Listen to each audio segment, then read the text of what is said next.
De Samuel chapitre 13. Amnon ak Tama.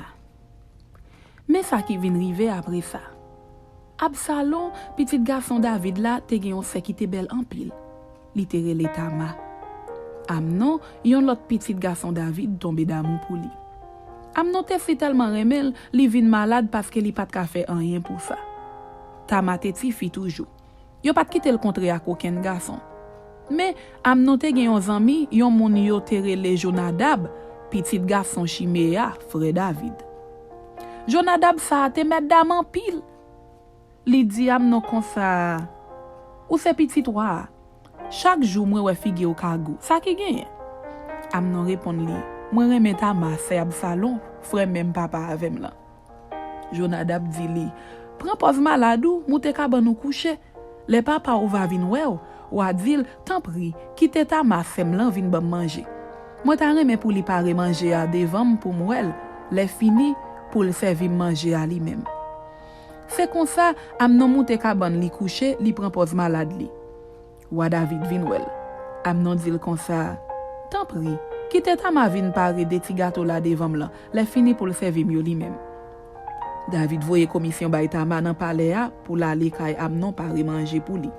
Tama le vwe kay Amnon, li joine li coucher sous cabane li prend ti gout farine France, li parel, li fait quelques gâteau pour li d'évangile. Le fini, li mette au cuit. Après ça, li wete yo nan prelon devant Amnon. Mais Amnon refuse manger, li dit, fait tout le monde sorti. Le tout le monde fin sorti, Amnon dit Tama kon sa, pote gâteau yo nan chambre là, c'est ou même qui pour servir. Tama prend gâteau li te fait yo, li pote yo bay Amnon nan chambre là. En temps la plonge gâteau à bali, Amnon mette mes sous li. Li dit kon sa, vin coucher avec non sem. Tama dit non frère, pas forcément. Ça pas fait comme ça dans pays Israël. Pas fait bagay led ça. Après ça, moi pas ka garder mon danger encore. Ou même peut-être pas ou a passer pour yon nan pi mauvais moun nan pays Israël. Tant pris, parler à quoi? Moi certain li pas préfisé ou marié avec. Mais Amnon pas ou li pas attendre. Li kembel là, li te gen plus force passer, li coucher ak li. Le fini, li senti li rayi Tama pour mourir. Li vin rayi plus passer jan li te remel là. Li dit, mettez au dehors la kay moi. Tama répond li, mettez m dehors comme ça pi mal encore passer ça ou sot femme là. Mais Amnon pas de sorti pour koutil. Li rele garçon qui t'a servi là, li dit, ou te fi ça devant jim, mettez le dehors. Le fini ferme porte la clé derrière. Garçon en fait Tama sorti dehors, li ferme porte la clé derrière. Tama te gen yon rad long ak gros manche sou li. C'est rad kon sa petit royauté qu'on mette sou yo le yo pour ko marier. Li si me san di fe sou tête li chire rad qui te sou li a, li mette deux mains en tête, li prend relais et puis la li. De ça, Absalom frère la mandel, est-ce que Amnon frère la fait ka déjà sou? Tant pri sem, pas quitter sa fatigué ou trop tande, c'est frère li, pas dit personne rien. C'est comme ça, Tama arrêté pour compte li ka Absalom frère la. Li te nan gros la peine. Le roi David vin kon sa qui te passé, li te mauvais, mais li pas dit Amnon rien parce que c'était premier petit garçon là. Li te remel coup de granger dans tête li. Absalom vin rayi Amnon pour ka déjà li te fait sou Tama sel ya. Li coupe le bonjour. Absalom prend revanche li. 2 ans après ça, Absalom t'a coupé l'un mouton li yo la ville Baal-Hazor tout près la ville Ephraim. Li invite tout petit garçon wa yo vin manger. La le joine roi David, li dit comme ça, mon roi, mon pral couper l'un mouton yo. Ou pas ta vle venir ensemble avec tout chef yo la kay moi. Roi répond li, non petit moi, c'est pral trop traka pour ou si nous tout nous vini. Absalom persiste, mais roi pas prend prière, li voye la li ak bénédiction. Le ça, Absalom dit, mais est-ce que wap kite Amnon frère l'en vini ak nous? Roi répond li, pour qui ça pour la li a? Mais Absalom si tellement persisté, bout pour bout, David quitte Amnon aller ensemble avec tout l'autre petit garçon li. Absalom te pare yon gros fête tant kou s'il t'a fait le bouillon roi. Et puis li bay domestique li yo l'autre ça, li dit yo, gardez bien, lena wè Amnon ak bon grog nan tête li, ma di nou, descend Amnon, na touyel. Nous pas besoin paix. Moi prends toute responsabilité à sou moi. Mettez garçon sou nous, frappez sans trembler. C'est comme ça domestique Absalom yo suiv l'ordre Absalom te ba yo touye Amnon. Le ça, tout l'autre petit garçon David yo levé, yo monte millet yo met de yo. Yo te sou chemin la kay yo toujours, le David vin pran nouvel Absalom touye dernier petit garçon li yo, pa gen yon ki chapé. Wa ale ve kampe li chire rad ki te sou li lage kolate. Tout moun ki te avec wa chire rad sou yo tout. Mais Jonabad, petit garçon Chiméa, frère David la dil, mon roi, yo pas touye tout petit garçon yo non. C'est Amnon assez qui mouri parce que Absalom te gen l'idée nan tête li pour te faire ça depuis le Amnon te fait ka déjà sou ta celle là. Kounye ya, mon roi, ou pas besoin koute moun k'ap vin di ou tout petit garçon yo mouri. C'est Amnon assez yo touye. Le ça, Absalom te gen tan krave rak. Soldat qui te factionnaire a ouais yon foule moun qui t'a couru descendre si pant sou chemin la ville Oronaïm là. La jeune wa, li dil sali ouais. Jonabad di wa kon sa, mais ça m'dap di là. C'est petit garçon yo k'ap vini. Fini li fin di ça, petit garçon David yo rive. Yo pété relé. Wa apren relé ensemble ak tout chef li yo. Yo relé contre relé yo. Absalom même krave rak, lal ka ital mayi, petit garçon Amiyud la, qui te wa la ville Geshua. David même te nan gros la peine pendant quelques jours pour l'amour Amnon. Absalom rete passé 3 ans la ville Geshua côté li te kouri al caché.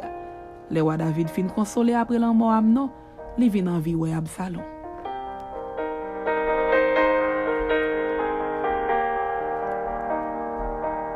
De Samuel chapitre 14. Absalom tourne la ville Jérusalem. Joab, petit Serouya, te konnen roi David te envie ouais Absalom en pile. Ça li fait, li voye la ville te koa al chercher une femme qui te gen en pile l'adresse.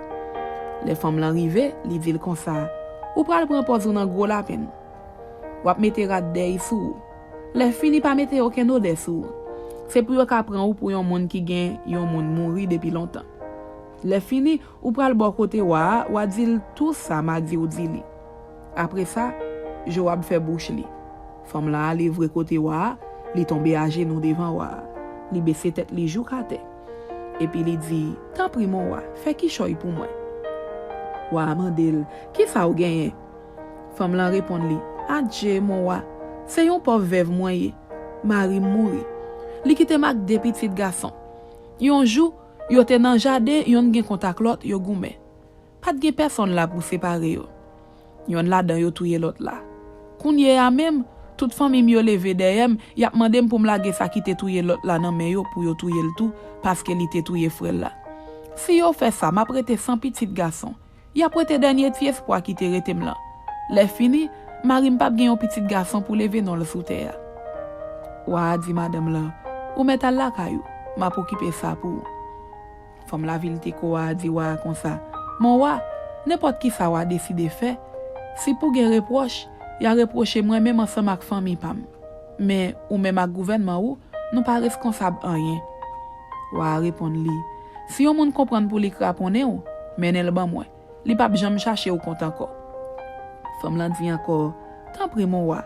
La prière c'est hier, bon Dieu là, pour mon nan famille qui responsable pour tirer revanche là mon petit garçon là pas fait plus dégâts toujours pour le patrouiller l'autre petit garçon qui rete là.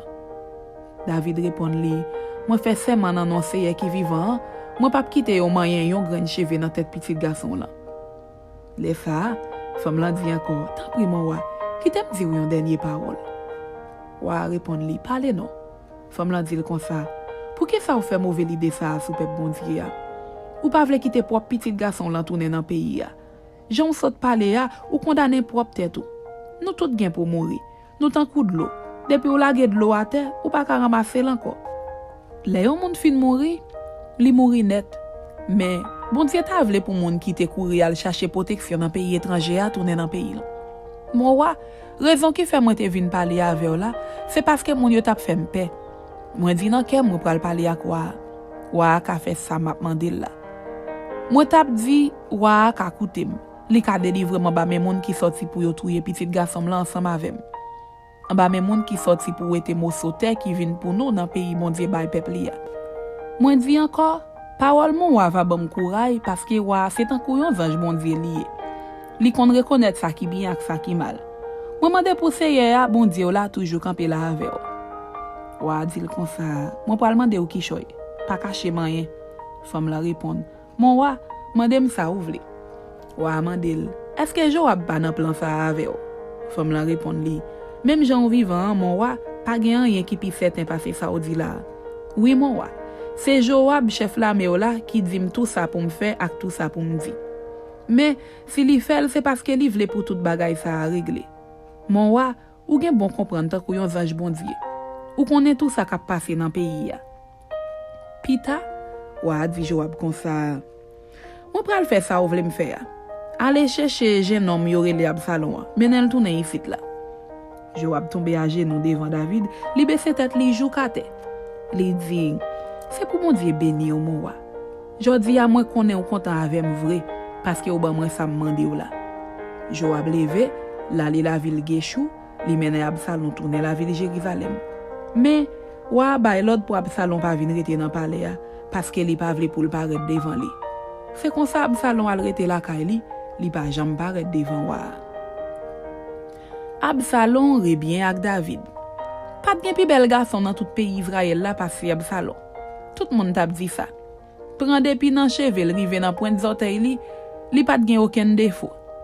Li te gen pile cheveux, li te obligé couper au chaque l'année parce que les yo te longé, yo te vinn trop lourd pour li. Les yo pèse cheveux yo qu'arrive peser 5 livres d'après système pèse yo servi kayo. Absalom te gen 3 petits garçons ak yon petite fille qui te relé Tama. Tama te bel en pile. Absalom passé devant la ville Jérusalem sans li pas jambe paraître devant roi. Après ça, li voye chercher Joab pour mandel al côté roi pour li. Mais Joab pas vini. Yon l'autre fois encore, Absalom voye chercher. Fois ça tout, Joab refuse vini. Laisse ça, Absalom dit domestique li yo. Gade, nou wè jardin Joab qui tout près jardin Pamlan, li planté loge. Eh ben, al met di fe la dan. Y ale, yo mette di fe dans jardin Joab là. Joab la kay Absalom li mandel. Pour que ça moun pa yo mette di fe dans jardin là? Absalom répond li. Parce que ou pas vle vini les moi te voye chercher là. Moi te besoin aller bo côté roi pour moi pour mandel ça me te besoin quitter la ville Geshou a venir fit la fait. Pito me te rete là-bas. Kounye ya, moi ta reme ou jwenn yon jan pour me paraître devant roi. Si mentor, li met touye. C'est comme ça Joab al bo côté roi David li rapporter le Absalom te dit là. Roi voye chercher Absalom. Absalom vini, li tombe à genoux devant roi, li baissé tête li jou kate. Roi recevoir, li boule. Amen. C'était 2 Samuel chapitre 13 avec 2 Samuel chapitre 14. Que bon Dieu bénisse nous. Amen.